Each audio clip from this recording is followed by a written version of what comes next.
D'abord hier, on était à peu près près d'une centaine de personnes, venant d'horizons très différents, aussi bien géographiques que professionnels, puisqu'il y avait à la fois des Français, des Italiens, des Espagnols, mais également des journalistes, des acteurs de la solidarité internationale, des ONG, des universitaires, pour travailler sur les relations entre médias et solidarité internationale. Pour résumer les grandes lignes qui structurent ces productions médiatiques, je crois qu'il faut tout d'abord dire que la solidarité internationale constitue vraiment une thématique marginale dans ces titres de presse.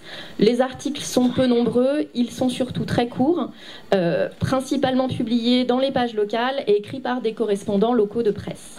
Sophie Mazoyer, on va commencer avec vous, comme on l'avait dit. Handicap International est né à Lyon, à son siège international à Lyon, emploie 300 permanents. Vous avez donc forcément une relation privilégiée avec les médias locaux, ou pas? En France, la moitié des retombées qu'on a, c'est la presse régionale, toute confondue en France, qui la soutient. Et dans notre stratégie de communication, chaque jour, on doit opérer en fait cette espèce de grand écart entre un besoin de communiquer largement et massivement auprès du public international, pour ce qui nous concerne à Lyon, du public français, mais aussi de communiquer de plus en plus en proximité avec nos publics. Il faut savoir que la région Rhône-Alpes, c'est le deuxième bassin de donateurs pour Handicap International en France. Handicap International est né il y a 30 ans à Lyon. Aujourd'hui, la France contribue à 37% aux ressources de l'association, donc du réseau international lyonnais. Nous pensons que le fait que les journalistes ne fassent pas d'investigation est dû à un manque de moyens financiers et matériels, mais aussi à une insuffisance de formation. Et en plus de ces deux réalités, il y a une autre qui est assez cruciale, qui est l'accès à la source d'information, parce que les journalistes dans la région des Hauts-Bassins sont confrontés à ce problème-là. Nous, dans la région des Hauts-Bassins, les questions liées à la solidarité internationale, nous l'abordons assez rarement dans nos médias, dans nos rédactions, parce que ce sont des sujets qui n'intéressent pas un grand nombre de nos lecteurs. Et ce sont des sujets aussi qui ne rapportent pas financièrement au journal. Du coup, ce sont des sujets que beaucoup de rédactions se réservent d'aborder. Et même si elles l'abordent, c'est sous forme de comptes rendus, de reportages, des dons ou de soutien que les ONG de l'Occident apportent aux populations bénéficiaires. Quand on est une collectivité locale, on agit sur le terrain de la solidarité internationale avec l'argent public. Et qu'aujourd'hui, la question de financer certaines actions de solidarité internationale avec l'argent public fait débat.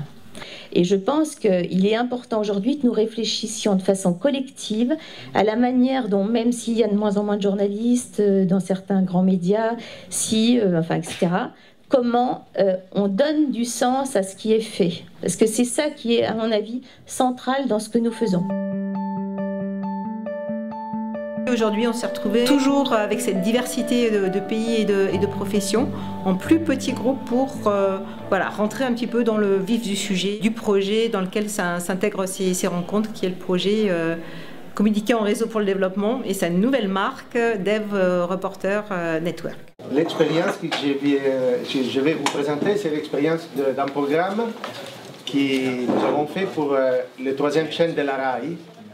C'est une chaîne nationale de la télévision nationale italienne, Rai 3, Rai 3. Et ce programme s'appelle Racine, Radici en italien.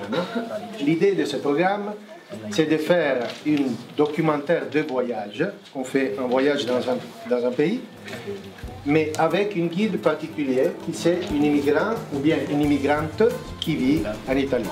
Pour ça, on a travaillé beaucoup. Les résultats, c'est à vous de les juger. Sur les images, sur la direction, sur la recherche, de parler à quelqu'un qui n'est pas intéressé de l'Afrique, de l'Asie, hors de sa maison, de la coopération et de tout ça. À travers cette guide, on connaît les pays plus en profondeur, c'est-à-dire on connaît même la réalité sociale du pays et on a même vu des projets de coopération. L'idée, c'est que qui aime regarder un programme de voyage comme n'importe quel autre peut regarder ça. et doit être intéressé à ça. A mí me interesa saber si el discurso de las ONGs también ha impregnado el programa. Je me demandais si le discours des ONG a tenu son importance dans le développement de ce programme. Dans les épisodes du programme, nous sommes passés par exemple au Sénégal, en Burkina Faso, dans quelques projets de CISV. Ça se voit, c'est-à-dire ça se voit le travail qu'ils font. On a même mis le logo, parce que ça c'est très important pour les ONG. Mais un problème que j'ai eu dans la première, un problème que je me posais dans la première et la deuxième édition, qui plusieurs fois, quand j'ai eu en voyageant des occasions de travailler avec les ONG, c'est que la première question qu'ils m'ont fait, c'est et mon logo c'est où? Alors, on l'a mis là-dedans.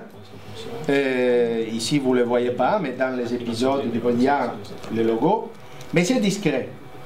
Parce que le problème, c'est, pour moi, comme je dois parler à un public le plus possible large, je ne peux pas faire quelque chose d'ennuyant, expliquer qui ont 350 personnes qui bénéficient de ce projet et tout ça. On regarde le contenu, et le contenu, selon moi, c'est très compatible et même très intéressant du point de vue public.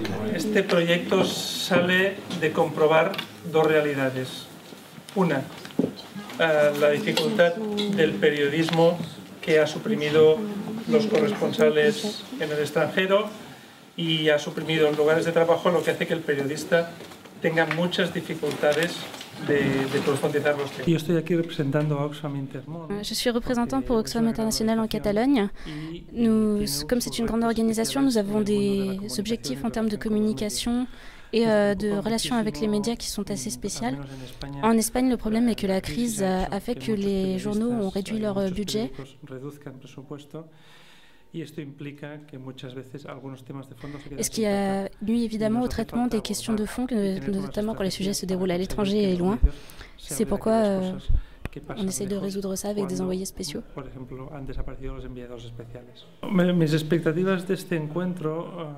Mes attentes en ce qui concerne cette rencontre est évidemment d'apprendre plus sur les autres réalités.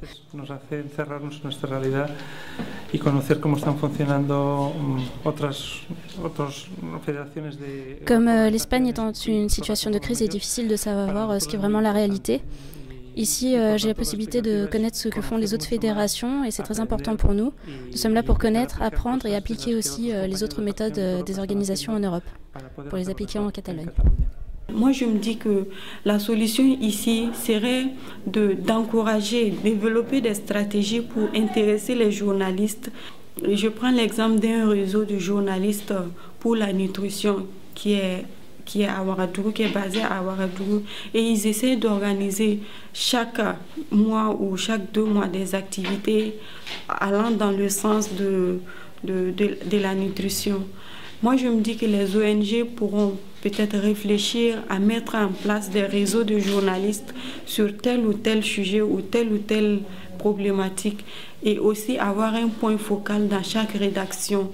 Et ici, par exemple, moi je suis à l'Express du Faso, le journal pour lequel je travaille. Si je suis le point focal de Amnesty International ou Oxfam, à mon niveau, je vais essayer de relayer les informations auprès de mes autres confrères à la rédaction, mais aussi dans la ville.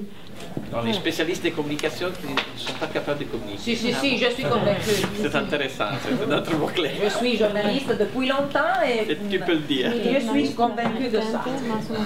D'accord. S'il y a des questions? Un élément que je trouvais très intéressant qui est sorti en plusieurs occasions de ces jours, c'était la nécessité de faire un réseau entre journalistes et un réseau entre journalistes et les autres acteurs de la coopération. Un sorte de réseau de collaboration qui peut effectivement mettre à disposition des journalistes les compétences et les connaissances, les savoirs des coopérants et des ONG, des associations, des collectivités locales, des collectivités territoriales, et en même temps permettre à ces derniers de communiquer d'une façon plus correcte et professionnelle les éléments de leur activité, les stratégies de leur politique. Et sur les concepts concept de la coopération internationale, donc sur qu'est-ce que ça veut dire faire de la coopération, mais surtout qu'est-ce que ça veut dire vivre dans un pays du Sud, quels sont les aspects importants, quels sont les liens avec le Nord, ça sur différents points de vue, donc avec une richesse d'informations, des données qui permettront effectivement d'ouvrir un débat public sur les rôles du Nord vers le Sud. Un bilan très positif. Tout ce qui s'est discuté, ça va nous permettre, d'une part, entre autres sur les outils de communication interrégionaux, d'avancer. Sur tout ce qui est un peu formation, co-formation, là aussi, d'avoir un petit peu plus de billes pour mettre en œuvre. Et puis avec l'horizon de la prochaine rencontre internationale qui sera en Italie, qui va aussi marquer le point de départ du lancement du prix de la solidarité internationale et des médias, qu'on a imaginé de lancer dans le cadre du projet.